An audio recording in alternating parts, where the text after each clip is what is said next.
ایک دن میرا دوست آ کر کہتا ہے یار سانڈا لینا ہے، آپ پاٹی جا کر پتہ کرتے ہیں۔ اس کی یہ بات سن کر میں حیران اور پریشان ہو کر رہ گیا۔ حیرانی اور پریشانی کی وجہ کیا تھی، نوک جوک کی ویڈیو میں وہی آپ کو بتاؤں گا۔ میں ہوں عمیر محمود۔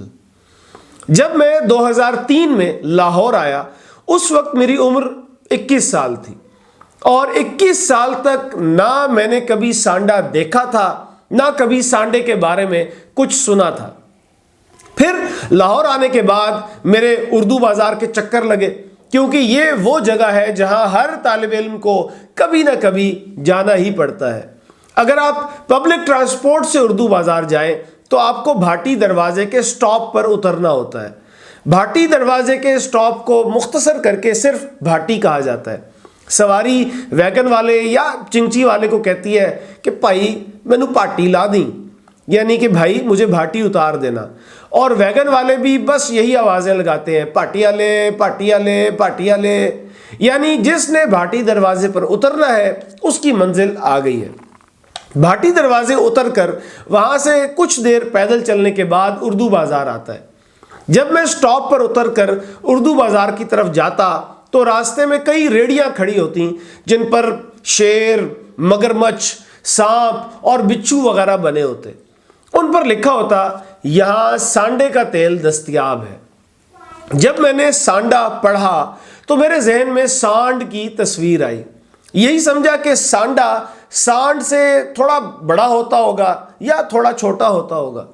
پھر ریڑی پر لگی شیر، مگرمچھ، سانپ، بچھو، ان کی تصاویر دیکھ کر بھی لگتا تھا کہ سانڈا شیر اور مگرمچھ جیسا بھاری بھرکم اور خونخوار ہوگا، سانپ اور بچھو جیسا زہریلا ہوگا۔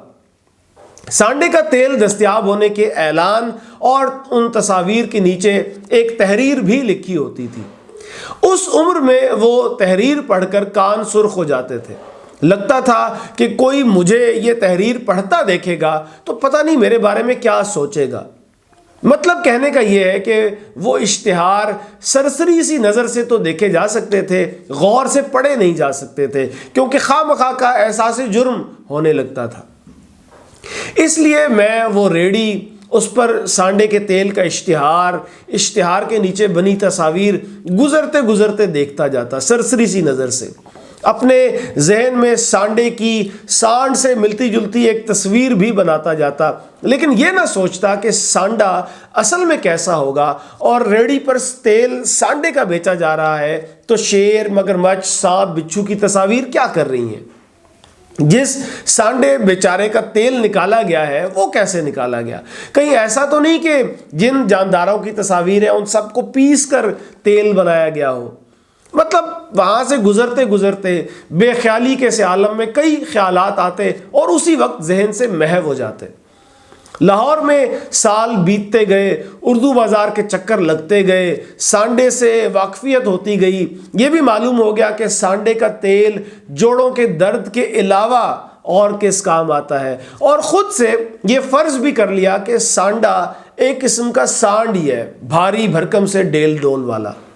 نہ کبھی تیل کے دکاندار کے پاس رکا، نہ کبھی اس سے پوچھا کہ جس سانڈے کے تیل کی تم نے شیشیاں رکھی ہوئی ہیں وہ سانڈا خود کہاں ہے، یہ جو شیر، مگرمچھ، بچھو کی تصویر تم نے لگائی ہوئی ہے یہ کہاں ہے، تم نے خود ان سے جا کر تیل حاصل کیا تھا یا یہ آ کر تمہیں تیل دے کر گئے تھے۔ پھر یہ ہوا کہ ایک دن ایک دوست میرے پاس آیا، وہ کسی اشتہار کی پروڈکشن میں معاونت وغیرہ کر رہا تھا۔ اس نے کہا کہ اشتہار کے لیے سانڈا چاہیے، آؤ بھاٹی جا کر پتہ کرتے ہیں۔ میں اس کے پیچھے موٹر سائیکل پر بیٹھ گیا اور راستے میں یہی سوچتا رہا کہ ان ریڑی والوں نے سانڈا رکھا کہاں ہوگا۔ ہم جب جائیں گے ان کے پاس اور ان سے مانگیں گے تو وہ سانڈے کو ہمارے حوالے کہاں سے کریں گے، اور بفرض محال انہوں نے کہیں کسی میدان گودام میں سانڈا رکھا بھی ہوا اور ہمیں دینے پر آمادہ بھی ہو گئے تو ہم اس سانڈے کو لے کر کیسے جائیں گے؟ کوئی خاص قسم کا ٹرک کرانا ہوگا جس میں باندھ کر سانڈے کو لے کر جانا پڑے گا۔ سانڈے کو پکڑ کر رکھنے کے لیے اور اشتہار میں استعمال کرنے کے لیے پتہ نہیں کیا کیا پاپڑ بیلنے پڑیں گے، اس کام کے لیے کتنے بندے درکار ہوں گے۔ میں یہ سب سوچتا رہا اور میرا دوست موٹر سائیکل بھگاتے ہوئے بھاٹی پہنچ گیا اور ایک ریڑھی کے سامنے جا کر بریک لگائی جہاں سانڈے کا تیل بیچا جا رہا تھا۔ دوست نے ریڑھی والے سے پوچھا، بھائی جان سانڈا مل جائے گا؟ اس نے کہا ہاں جی مل جائے گا۔ میرے دوست نے کہا اچھا ٹھیک ہے 2 دے دیں۔ جب اس نے کہا نا کہ اچھا ٹھیک ہے 2 دے دیں، تو میں پہلی سوچ میں مبتلا تھا، میری سوچ اور گہری ہو گئی کہ ہم بندے صرف 2 ہیں، ٹرک ہم نے کوئی کرایہ نہیں ہوا، سانڈے کو لے کر کیسے جائیں گے؟ اور سانڈے بھی 1 نہیں 2، کیا ہم نے ان کی کوئی رسی پکڑی ہوگی؟ ہم موٹر سائیکل چلاتے جائیں گے، وہ سانڈے ہمارے پیچھے پیچھے آتے جائیں گے۔ میں ابھی یہ سب سوچ ہی رہا تھا کہ اتنی دیر میں ریڑھی والے نے ذرا سا جھک کر جوتے کے سائز کا ایک ڈبہ اٹھایا اور ہماری طرف بڑھا کر بولا، یہ لیں سانڈا۔ ڈبے کا ڈھکن اٹھا کر دیکھا تو اس میں ذرا سے بڑے سائز کی چھپکلی بیٹھی ہوئی تھی۔ تو جناب جس سانڈے کو میں سانڈ کی قسم اور سانڈ کی جسامت کی کوئی چیز سمجھتا رہا تھا، وہ بنیادی طور پر ایک بڑے سائز کی چھپکلی تھی۔